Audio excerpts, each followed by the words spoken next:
Hello, everyone, and welcome to metroTV. I'm your host, Andee Hoig, publisher and CEO of Metro Magazine. Oh my goodness, I just got done having two absolutely amazing conversations with two amazing nonprofits. Talked to Constantino from CRCC and also folks from Heartland Family Service about their upcoming Carnival of Love Gala, and talked about all the things they do and they provide for people in this community. So don't go away. We will be right back.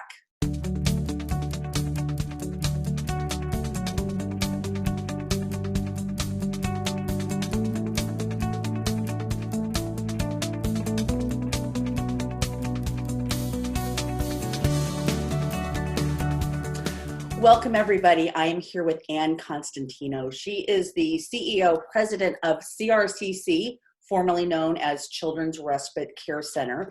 And thank you for joining me today. Thank you for inviting me to come on and visit. So I can't remember the last time we chatted. It's been a little while, but it has. But let's just first talk about CRCC. What is your mission? Who do you serve? So we have the privilege of serving kids, all kids of all abilities. So regardless of what the child is struggling with or what they bring to us, we meet them where they are. So we have kids that have special needs. We have neighborhood friends. We have peers in the classrooms. We really are an organization here to serve kids and families that might not otherwise have options in the community. Absolutely. And I think it's probably been 2 years maybe that when I visited your location, because you have two locations, correct? That is correct. I visited the one out on Q Street. Yes. Okay. So we have two locations. Yeah. That is our southwest, and then our northwest location is at about 88th and Blondo. Okay.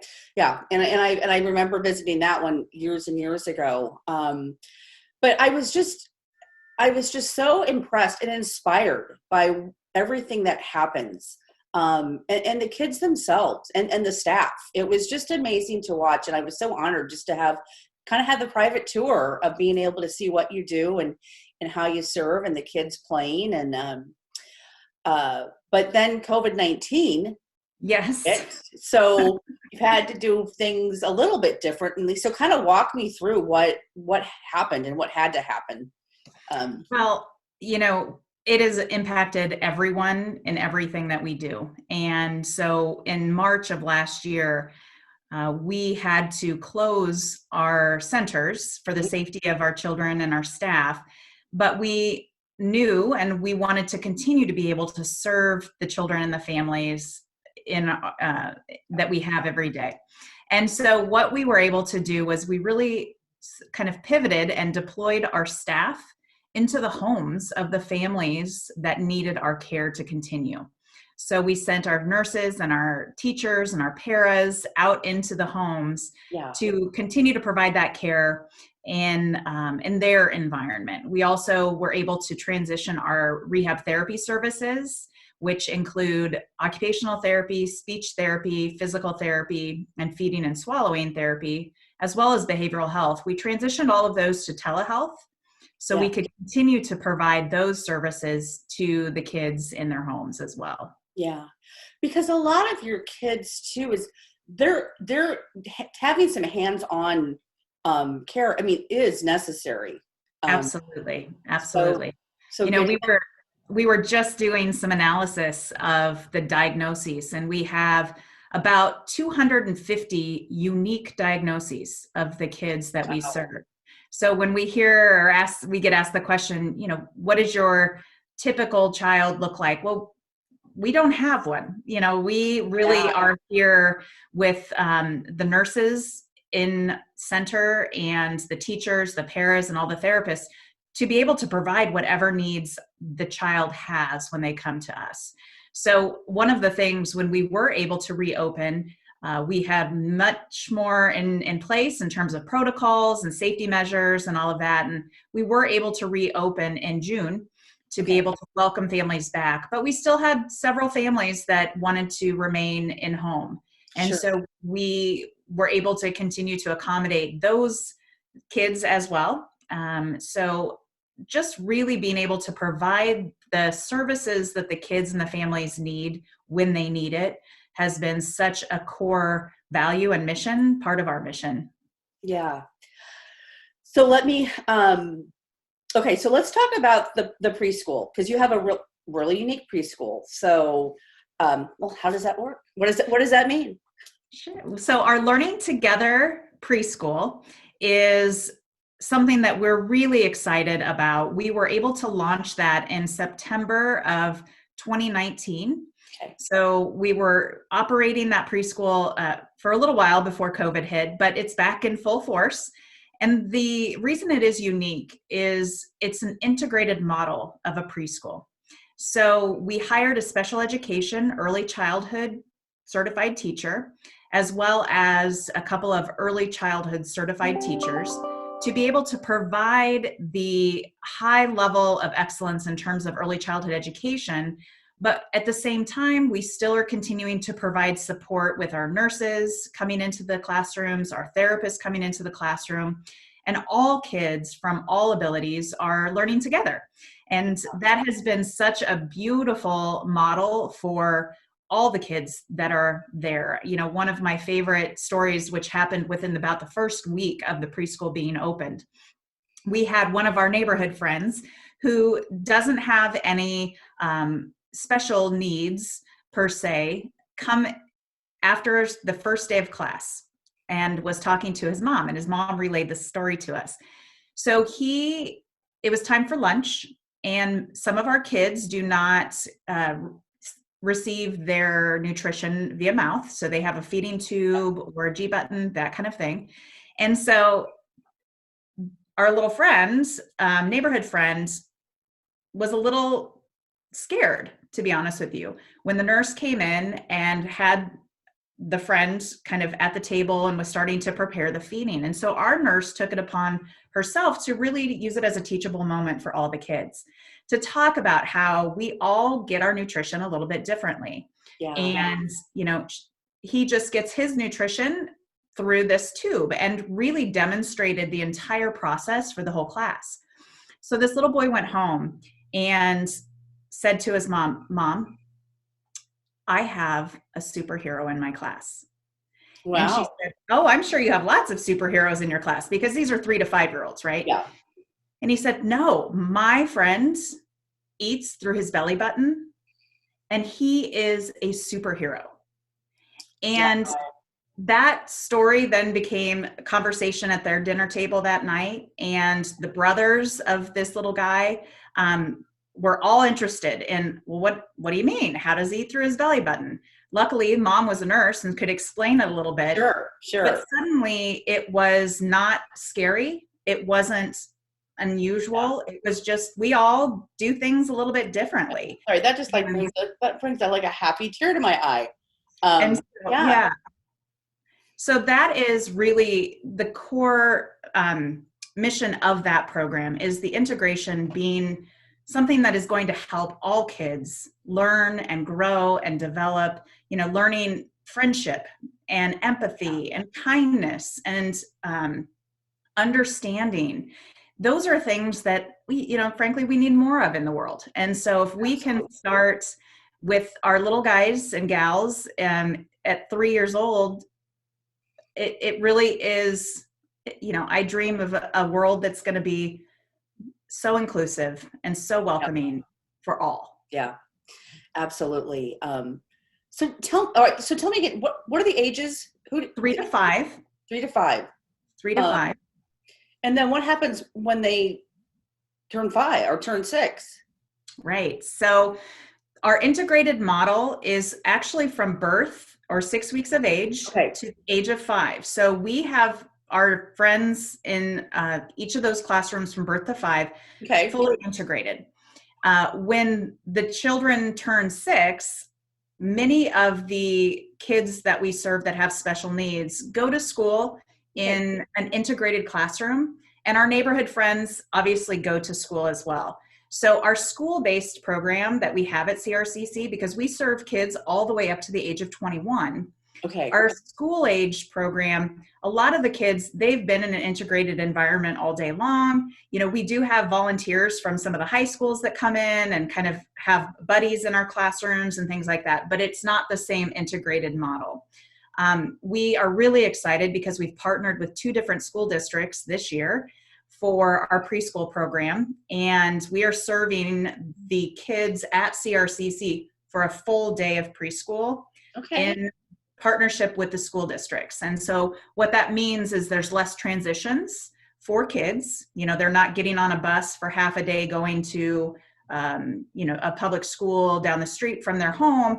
They're really staying with us the whole time. And we're really proud of that because that recognizes the high level of excellence that we are providing in our early childhood programs at CRCC, that the Yeah. school districts really do want to partner with us and limit the transitions. Obviously, COVID has made us all think of exposures. You know, it helps to Sure. limit the exposures as well. But that is a model that we're excited to be able to continue long past COVID-19.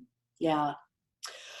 Well, let's talk a little bit. So you've been around for 30 plus years. What was the anniversary? Because that was a year or 2 years ago? Right. So we opened in 1990. Okay. Okay. So we were going to have our big celebration last year, right.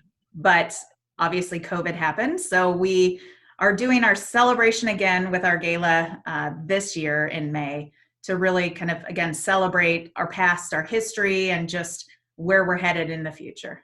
Yeah. And since we're talking about the gala, we were talking before we started recording, it's going to be different, obviously. So let's just talk about what's happening. And so people can save the date. And again, we'll have another conversation prior to it happening. But so our gala is going to be held on May 15th.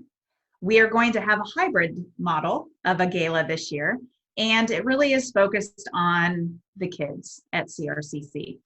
We are going to have a fashion show, a runway show, and the models of that fashion show are the kids that we serve. And we are really excited about that. We were obviously hoping to have everyone walk the runway at a live event. Sure. We are not going to do that because that's not going to be safe for the kids necessarily, or the safest environment for them. So we're just going to record them walking down the runway. We'll show that night. But we also are going to have the opportunity for participants to have their own, what we're calling a virtual experience within their own COVID bubble. Yeah. So people can buy a table and put together their own table with their own social bubble that they've created during COVID-19, participate fully. We will have a live auction, we'll have silent auction, we'll have raise the paddle, all kinds of great things that you would normally see at a live event. You'll see them both live and virtually. So we would invite anyone to check that out. We'd love everyone to join us for either in person or virtually. It would be great to see everybody. Yeah. And again, like I said, so that's May 15th, but we will definitely have another conversation as the event gets closer. So we're just getting close to running out of time. Let's just talk, how can people get involved? I mean, how can people contribute to you today?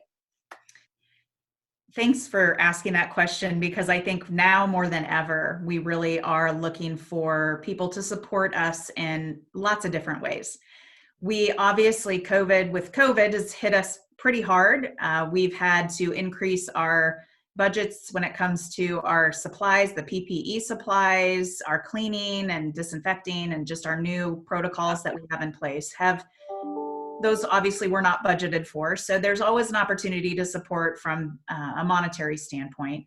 We also have an Amazon wish list out there. So if you have people that want to contribute items, we are always looking for supplies for our classrooms, anything from rocking chairs for our infant rooms to art supplies, and construction paper. So that's another great way to be able to get involved.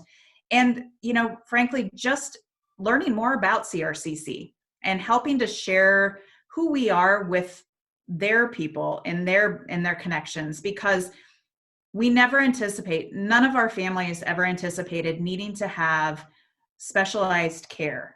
Yeah. for their child. And so, but it happens. And whether we have that experience as a parent or we know people that need that kind of service, just knowing that we're here, knowing that we can help provide the supports to help their children learn and grow and develop and maximize their potential, that is a great way for people to be involved with CRCC as well. Okay, wonderful. Well, give us the website. Sure, it's crccomaha.org. And you can, again, go on to Amazon, and we've got our Amazon Smile is another great way for people to support. And we're all buying a lot from Amazon right now. So if you pick Children's Respite Care Center as the charity that you'd like to support, we do get some dollars that come back to us as an organization for that. So. Okay. All right. Well, Ann, thank you so much. It's so good to see you. It's good to, just, again, I always love just catching up and learning more, and especially right now during these different, they're just different times. So, yep. So I look forward to seeing you back here before your event. Great. Well, thanks for the invitation. It's great to see you. Yep, you too. And we'll talk later. All right. Take care. Okay, bye. Bye-bye.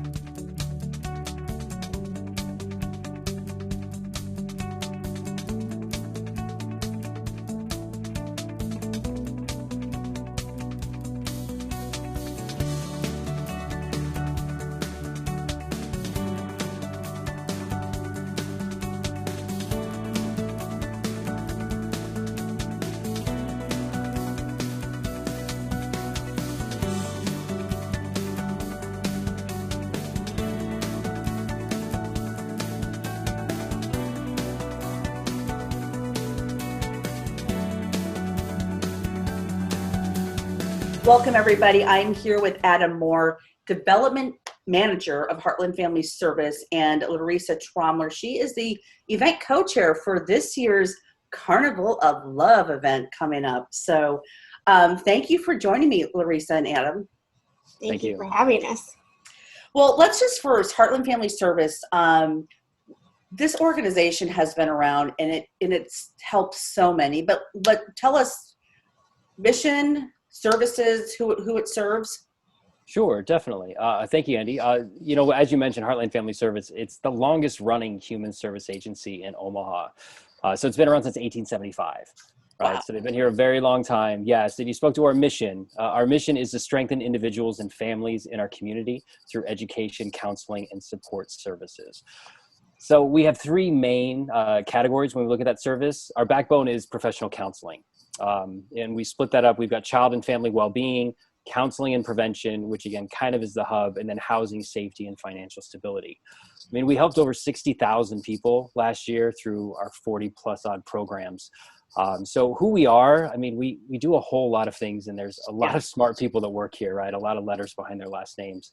But really, homeless prevention, you look at those counseling services, right? Mental health, depression, anxiety, any kind of disorders, child and family well-being. We work a lot with refugees in town, our Ready in 5 program.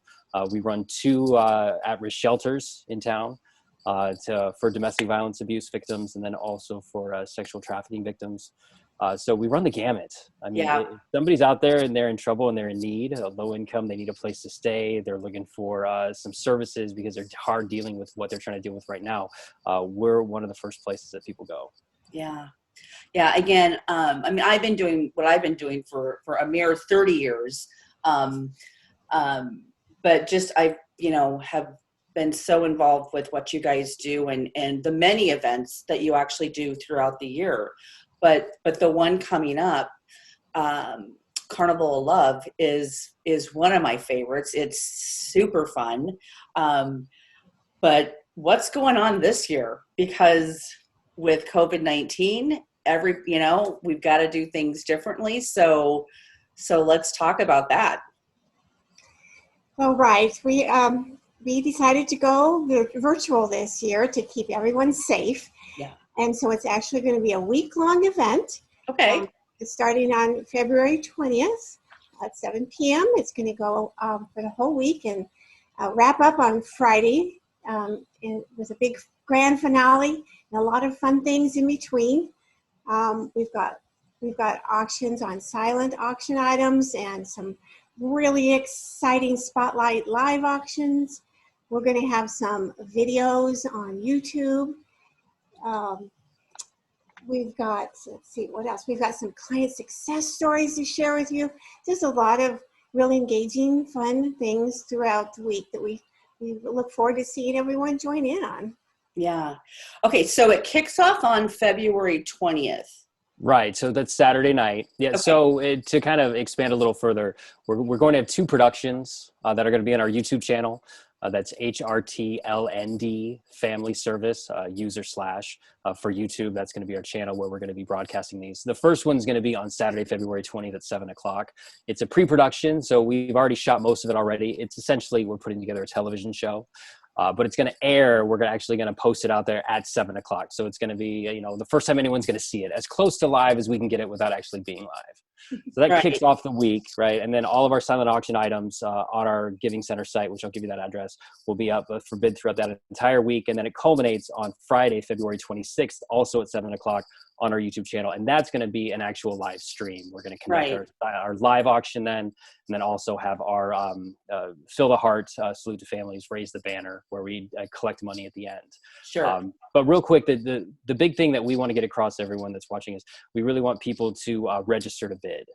That's really our push, right? Usually it's great when people donate. Yes, we need money to go to that front line to help those people in need. But really, we're looking for engagement first off.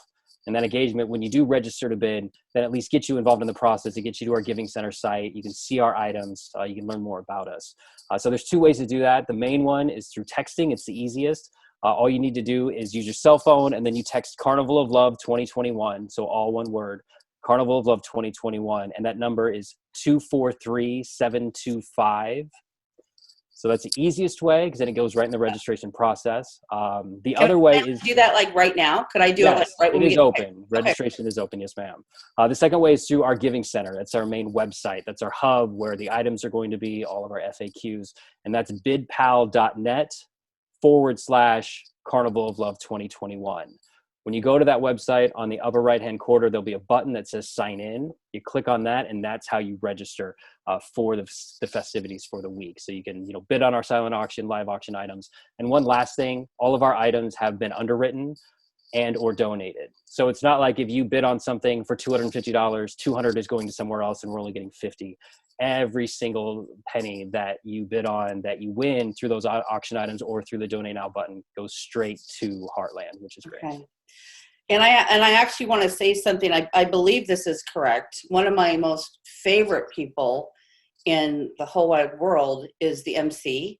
Yes, we wanted to mention that. We're very honored to have Dave Wingert as our MC. Yeah, Dave Wingert, yes. I was just thrilled when I saw that. I just thought that's so exciting. And he brings so much to the table and is such a personality and a warm personality. So will he be there on the Friday night or? Yes, we've actually recorded most of our for our first production on the 20th. So again, it's pre-produced. So we were at the Relevance Center. That's where we're taping out on 214th and Elkhorn. It's a great facility. It's amazing. They're actually built basically for live streaming events. So I've worked with Dave. I'm going to be helping out with those. So I've worked with him several times already. So we've taped those segments for the first one, and then of course our live stream on that Friday the 26th will be at Relevance Center live. So yes, Dave's he's a talent. I could tell he's been around here for a long time. He's Boomer Radio, I believe. Yep. Yes. So yeah, he's great. He's awesome, and we have an auctioneer lined up as well. So we're trying to do this. Again, since we're virtual, it's different, right? The energy of the crowd in the room is different. The socializing really isn't there to what we're used to. So we're really putting our energy into making sure our items are great. They're things that people would want to buy on and want to bid on, but really that the production value of what we're trying to display is going to be top notch. So it's going to be, a production that you're going to learn a lot about us. And at the same time, we want to put a lot into it to make sure that everyone has the best time possible. So Larissa, obviously, if you're an event co-chair, you've been involved with this you've been involved with Heartland Family Service. Or there's something, why did you decide to be the event co-chair? Well, Heartland Family Service is a great organization, and I am just really drawn to the variety of services that they provide to the hurting people in our community. They help from little toddlers to seniors and everyone in between. And I just want to be a part of helping those people in Heartland Family Service, their programs and their dedicated, passionate staff. They just do a wonderful job. And so I just wanted to do what I could to help. Yeah. I mean, I've been an event co-chair before, and it's, it's a commitment. So, the organization is looking to you to really step up and help out. And again, I think in this time you have to pivot and you have to do things differently. Again, I'm excited. As soon as we get done with this interview, I'm going to go text. Is it Carnival of Love 2021? Okay. And then the number is 243-725. Yeah, and I know that it's probably coming across the screen right now. So, but yeah, I'll get the ball rolling and start. And I think that's great just to keep people engaged up, till the event kicks off officially and then through the end. So, agreed. And that is our call to action. Again, bidding is great. If you want to donate now, that's wonderful, but really it's just that, register to bid, just, be a part of what we're trying to do in our mission and what we're trying to accomplish is really all we're asking. Okay. And if I could just throw in that this year, due to COVID, the need is so great. Sure. They're seeing like double and triple requests in many of their programs for help. And so we would love to see everyone join us. Yeah, and I think a lot for a lot of nonprofits and the people that you all serve, those people are sometimes the ones that need the most help, especially during. I mean, this just has hit everybody, but it hits people that need your services in a way that some of us don't even understand, or we in a way that is kind of beyond our comprehension. I was going to say it's hard to comprehend, because we know where we're going to sleep tonight. This weekend, next week. Yeah. We have two main, when we talk about homeless specifically, we've got diversion and prevention, right? Those programs. Prevention are the ones that are looking like 2 to 3 weeks out. We're trying to prevent those families and individuals. But diversion is imminent danger. We're talking about families within 72 hours of not having a place to sleep. Yeah. And they're used to receiving, pre-COVID, they were receiving about 350 calls a month. To that program. Since this past April, right, when COVID really hit, their monthly calls are up to 1,700. Oh my and goodness. that's a 500% increase. Yeah. Now, that statistic is a couple of months old, but I can guarantee you if it's mitigated, it's not by much. Yeah. We're still suffering the same things we'd have, 2 or 3 months ago when I talked to the homeless diversion program. So yeah, that's just one example of just how the need has grown. And sure. We always say, we need your help this year more than ever. Every year, but this year it's not a hyperbole. Like it's honestly the real deal. Like there's so many people hurting right now. Any night there's between 1,000 and 1,200 people sleeping on the streets in the city. Yeah. So anything we can do, and again, that's just homeless. That's not even talking about addressing those people that have the mental illness issues or the gambling addiction issues or the substance abuse issues or mothers trying to reunite with their kids or all the other things we talked about a couple of minutes ago. So yeah, the need is there, and this gala is so important to us. The money we raise is, I think our goal is around $285,000, and that equates to about 10% of our operating budget for the year.